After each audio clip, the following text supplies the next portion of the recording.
Dear student, ये class 12th के बातचीत पाठ के पार्ट 2 वीडियो है। पिछले वीडियो में पार्ट 1 वीडियो में हम लोग जाना था बाल कृष्ण भट्ट के बारे में परिचय और उनसे संबंधित कुछ ऑब्जेक्टिव प्रश्न जाने थे।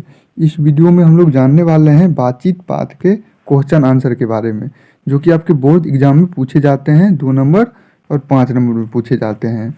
मैं जो प्रश्न का उत्तर इस वीडियो में आप लोगों को देने वाला हूं, आप लोग कॉपी में ज़रूर नोट कर लीजिए और बोर्ड एग्जाम में आप यही उत्तर लिखिएगा, आपको फुल मार्क्स मिलने वाला है। ठीक है, चलिए वीडियो को शुरू करते हैं। और अभी तक आप हमारे उस वाले वीडियो को नहीं देखे हैं, बातचीत पाठ के पार्ट 1 वीडियो को, तो अभी जाकर आपको देख लेना होगा। आप देख लीजिएगा तो आपको समझ में आ जाएगा। चलिए इस वीडियो में हम लोग क्वेश्चन आंसर के बारे में बात करते हैं। देखिए पहला क्वेश्चन है, अगर हम में वाक शक्ति न होती तो क्या होती? तो इसका उत्तर है, अगर हम में वाक शक्ति न होती तो समस्त सृष्टि गूंगी प्रतीत होती और सभी लोग चुपचाप बैठे रहते। कहने का मतलब ये है, अगर हमारे अंदर बोलने की क्षमता नहीं रहती तो समस्त सृष्टि गूंगी प्रतीत होती। हम लोग एक दूसरे से किसी से भी बातचीत नहीं कर पाते, सब लोग चुपचाप बैठे रहते हैं।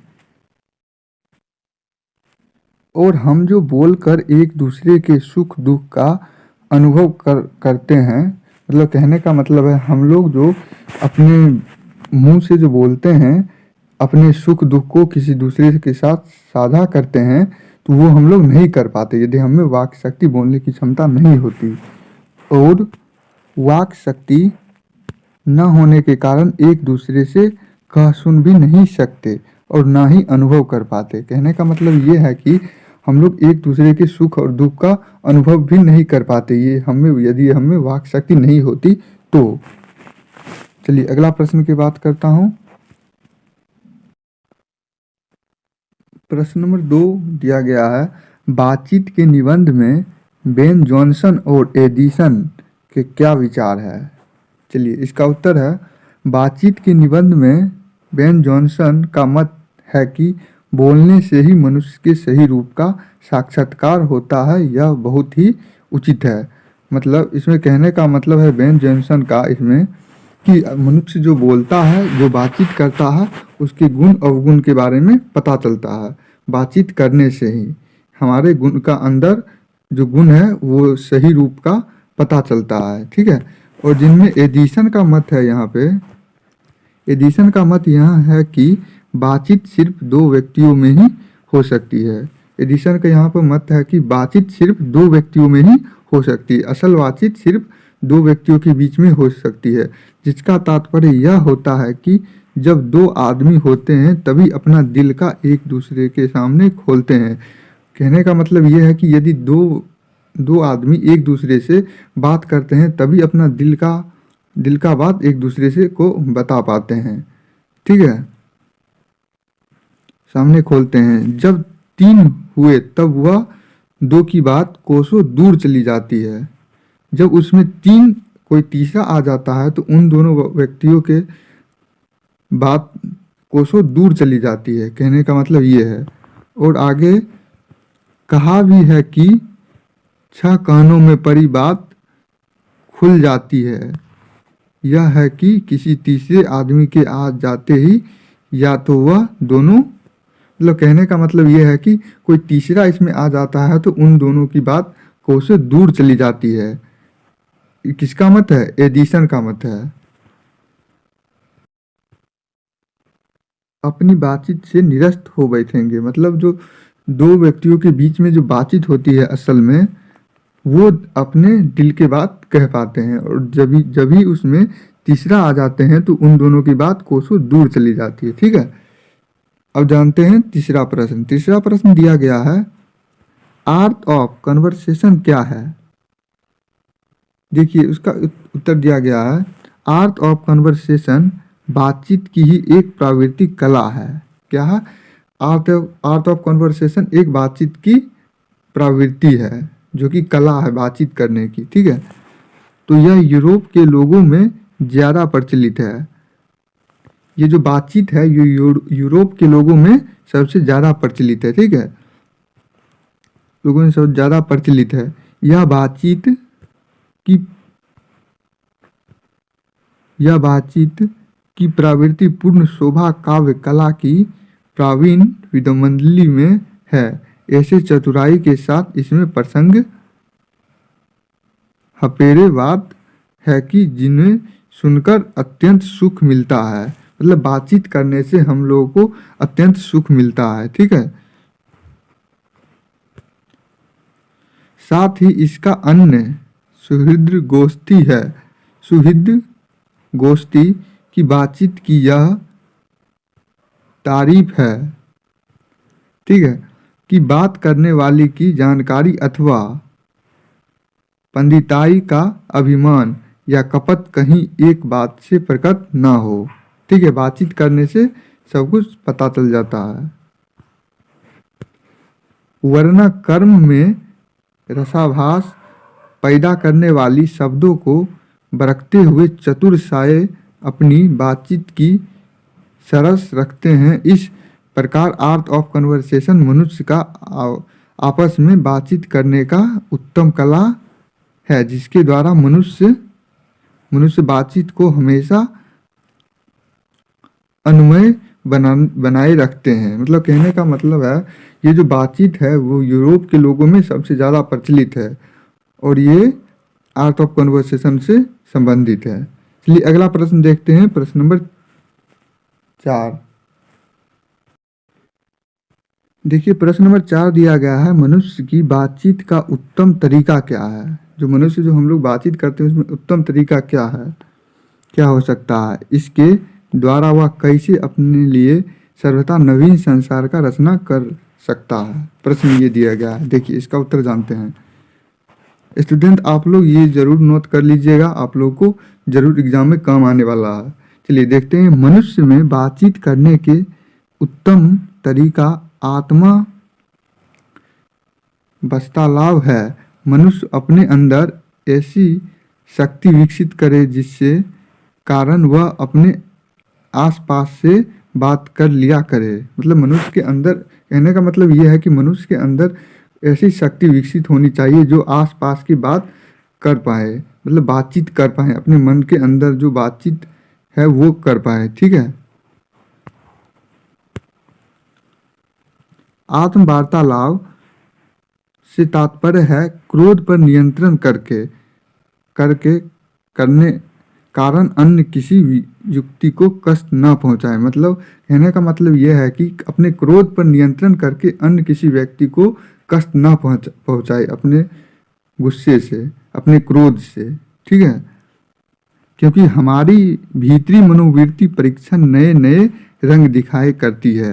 कहने का मतलब यह है कि हमारे जो अंदर जो भीतरी प्रवृत्ति है वो हमें दूसरे मनुष्य के सामने दर्शाता है कि हम किस तरह का आदमी है, हमारे अंदर कौन सा गुण है।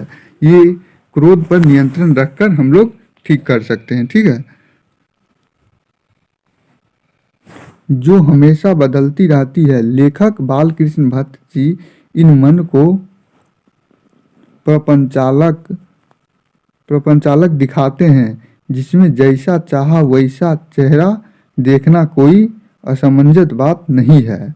ठीक है, अब देखिए, एक प्राचीन संसार की रचना करने के लिए मनुष्य की पहिया की अपने मन के चित्त को एकत्र कर मनोवृत्ति स्थिर कर अपने आप को बात करना सीखे और आत्मचेतना का विशाल होगा। मतलब कहने का मतलब यह है कि मनुष्य अपने आप से बात करने को सीखे। इस तरह से हम लोग नया नवीन संसार का रचना कर सकते हैं। ठीक है, अगला प्रश्न जानते हैं, प्रश्न नंबर 5। प्रश्न नंबर 5 दिया गया है, व्याख्या करना है। देखिए जिनमें आपका प्रश्न है क, 5 का क, हमारी भीतरी मनोवृत्ति परीक्षण नए नए रंग दिखाया करती है। वह प्रपंचात्मक संसार की एक बड़ा भारी आईना है, जिसमें जैसा चाहो वैसा सूरत देख लेना, कोई दुर्घात बात नहीं है। देखिए इसका उत्तर होगा, प्रस्तुत पंक्ति हमारे पाठ पुस्तक दिगंत भाग 2 के महान विद्वान लेखक बालकृष्ण भट्ट द्वारा रचित है। ठीक है, बालकृष्ण रचित है, बातचीत शीर्षक निबंध में लिया गया है। मतलब ये जो प्रस्तुत पंक्ति है ये बालकृष्ण भट्ट द्वारा रचित पाठ बातचीत से लिया गया है। ठीक है। इन पंक्तियों में लेखक ने लिखा है कि जब मनुष्य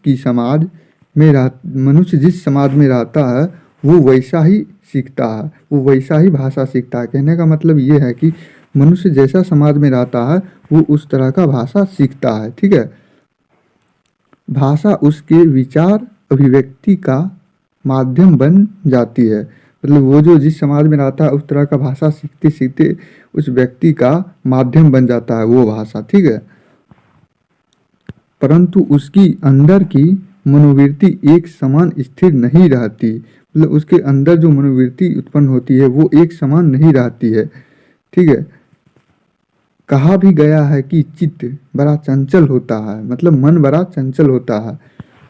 इसी चंचलता के कारण मनुष्य दूसरे मनुष्य का दोस्त और दुश्मन मान लेता है और इस कारण से हमें, मतलब कहने का मतलब यह है कि मनुष्य अपने मन के कारण ही अपने दूसरे मनुष्य को दोस्त और दुश्मन मानते हैं, अपने मन के कारण। ठीक है। और इस कारण से हमें अपनी वाणी नियंत्रण रखना चाहिए। व्यक्ति को चाहिए कि अपनी जीवा को काबू में रखकर मधुरता से वाणी बोलनी चाहिए। कहने का मतलब ये है कि हम अपनी जीवा को नियंत्रण में रखना चाहिए। इसी तरह से अपनी जीवा को नियंत्रण में रखिएगा तो मधुरता बोल इसमें कह रहा है बोलने के लिए। अगला आपका व्याख्या है 5 का ख नंबर, जो कि सच है जब तक मनुष्य बोलता नहीं तब तक उसका गुण दोष प्रकट होता नहीं। ठीक है। देखिए इसमें भी आपको लिखना है, प्रस्तुत पंक्ति हमारे पाठ्य पुस्तक दिगंत भाग 2 के महान विद्वान लेखक बालकृष्ण भट्ट द्वारा रचित बातचीत शीर्षक निबंध से लिया गया है। इतना तो आप लोग को लिखना ही है। मतलब कहने का मतलब ये है कि ये जो पाठ लिखा गया है दिगंत भाग 2 ये बातचीत बालकृष्ण भट्ट द्वारा रचित है। ठीक है। जिसमें बालकृष्ण भट्ट जी ने इन पंक्तियों के माध्यम से यह बताना चाहते हैं कि बातचीत ही ऐसा विशेष तरीका है जिसके कारण मनुष्य आपस में बातें कर उसका आनंद लेते हैं। मतलब कहने का मतलब ये है कि बातचीत करने से हमें एक नए आनंद की अनुभूति होती है। बालकृष्ण भट्ट ये कहना चाहते हैं इस व्याख्या में। बातचीत करने से हम अपने अंदर सुख और दुख को साझा मतलब बांट सकते हैं, दूसरे को बता सकते हैं। ठीक है। परंतु मनुष्य जब वाचाल हो जाता है तो अपनी बातों पर काबू नहीं रख पाता है। मतलब मनुष्य जब परेशान हो जाता है, गुस्से में आ जाता है तो वो अपनी बातों का नियंत्रण नहीं रख पाते हैं। ठीक है। तो यह दोष है। परंतु जब वह वही संजीदगी और तरीके से बातचीत करता है तो वह गुण और मनुष्य के मौन रहने के कारण उसके चरित्र का कुछ पता नहीं चलता है। कहने का मतलब ये है कि बातचीत करने से ही मनुष्य के अंदर गुण और अवगुण के बारे में पता चलता है, उसके चरित्र और अचरित्र के बारे में पता चलता है। और जब मनुष्य शांत रहे तो उसका चरित्र के बारे में पता नहीं चलता है। ठीक है। अब देखिए, लेकिन जैसा ही वह बोलता है उसके गुण और दोष के बारे में पता चल जाता है। मतलब मनुष्य जैसे ही बोलता है उसके अंदर के बारे में गुण और अवगुण के बारे में पता चल जाता है। जब मनुष्य नहीं बोले, क्रोध ना करे, गुस्सा ना करे तो उसके अंदर अवगुण के बारे में पता नहीं चलता है।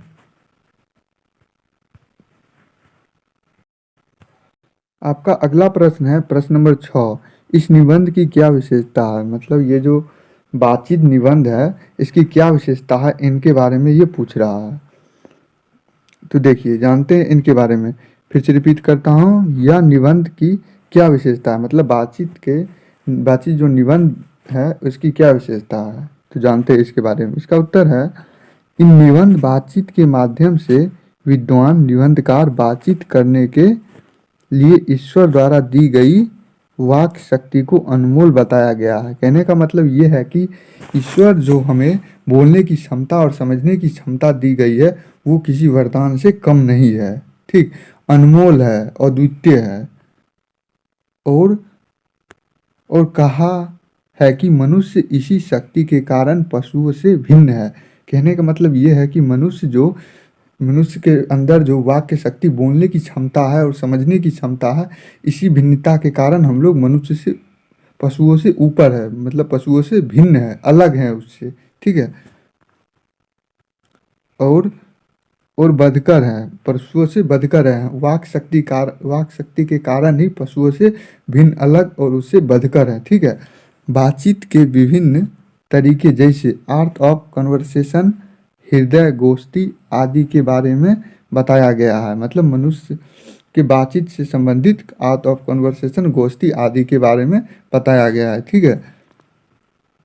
जिसके माध्यम से एक व्यक्ति से दूसरी उतना तरीके से बातचीत करता हुआ उनका आनंद लेता है। मतलब कहने का मतलब ये है कि बातचीत करने से एक दूसरे के बीच में जो आनंद की प्राप्ति होती है, वो वाक शक्ति यदि हमारे पास नहीं होती तो ये संभव नहीं होता। इस निबंध में दो विदेशी निबंधकार जॉनसन और एडिसन का मत दिया गया है।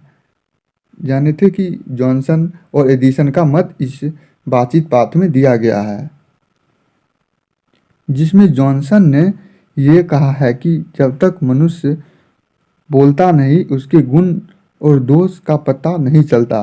कहने का मतलब जॉनसन का कहना यह है कि जब तक मनुष्य कोई बात नहीं बोलता है तब तक उसके अंदर गुण और अवगुण और दोष के अंदर पता नहीं चलता है। कहने का मतलब ये है कि जॉनसन का बोलने से ही मनुष्य का दोष और अवगुण का पता चलता है। और उसी तरह एडिसन ने अपना मत यह दिया है कि असल बातचीत सिर्फ दो व्यक्तियों में ही हो सकती है। यहाँ पर एडिसन का मत यह है कि असल बातचीत सिर्फ दो व्यक्तियों के ही बीच हो सकती है। यदि उसमें कोई तीसरा आ जाए तो उन दोनों की बातें जो है वो कोसों दूर चली जाती है, ठीक है। निबंध में यह भी बताया गया है कि मनुष्य के अपने मन पर काबू रखना, बोलना या बातचीत करना चाहिए। कहने का मतलब यह है कि इस वाक्य में बातचीत करने पर मनुष्य के अपने मन पर क्रोध पर नियंत्रण रखना चाहिए, अपने वाक्य शक्ति को मिठास बोलना चाहिए, कुछ भी नहीं कहना चाहिए, ठीक है। यदि ऐसा संभव हो तो सर्वथा नवीन संसार का रचना हो सकता है। इस तरह से संभव हो तो नवीन संसार का रचना हो सकता है। तो फ्रेंड्स, हमारा ये क्वेश्चन समाप्त हो चुका है। अगले पार्ट 3 में हम लोग जानेंगे बातचीत पाठ के ऑब्जेक्टिव वीवीआई क्वेश्चन, ठीक है। ऑब्जेक्टिव वीवीआई क्वेश्चन आप अभी तक हमारे पिछले वीडियो नहीं देखे हैं बातचीत के, तो वो भी वीडियो देख लीजिए। और अगले वीडियो में हम लोग बात करेंगे ऑब्जेक्टिव क्वेश्चन। और फ्रेंड्स, अभी तक आप हमारे चैनल को सब्सक्राइब नहीं किए हो तो सब्सक्राइब कर लीजिए और वीडियो को शेयर कर दीजिएगा। आज के लिए इतना ही, मिलते हैं नेक्स्ट वीडियो में। तब तक के लिए जय हिंद, वंदे मातरम।